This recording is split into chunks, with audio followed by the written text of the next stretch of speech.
Someday we'll get paid for this. It's now time for This Week in Weed.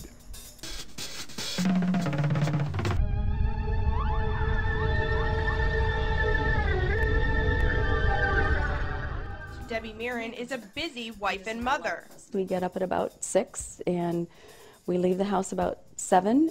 But 8 years ago, she received some terrifying news. My internist called me in and said, I think you have leukemia. Battling her disease and its side effects, Mirren turned to a different kind of medication. My husband got this idea that, maybe we should try marijuana. The people of this country have spoken, and what they've said is, what is it they were saying? I just had it. Oh, right. They said they want weed, and they want it without any hassles, or seeds, or stems.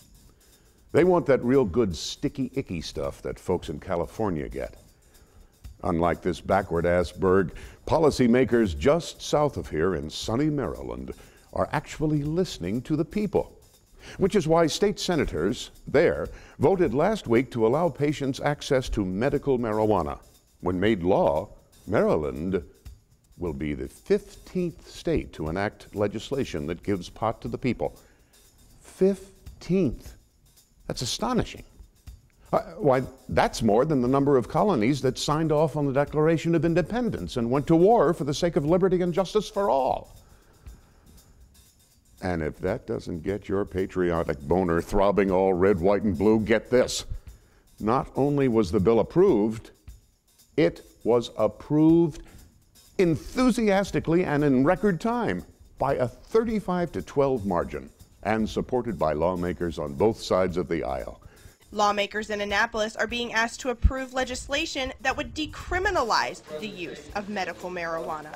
The House sponsor is Delegate and Dr. Dan Morheim. Medical marijuana has a purpose. What that also means is that people have to go out onto the street and buy illegal drugs. And the bill crosses party lines with a Republican sponsor of the Senate version.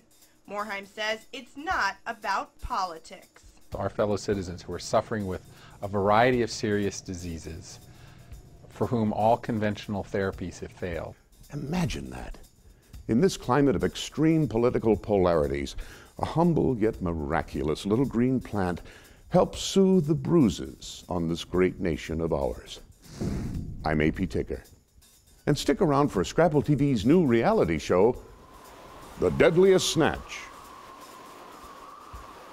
And while Mirren no longer uses medical marijuana, she wants it to be available.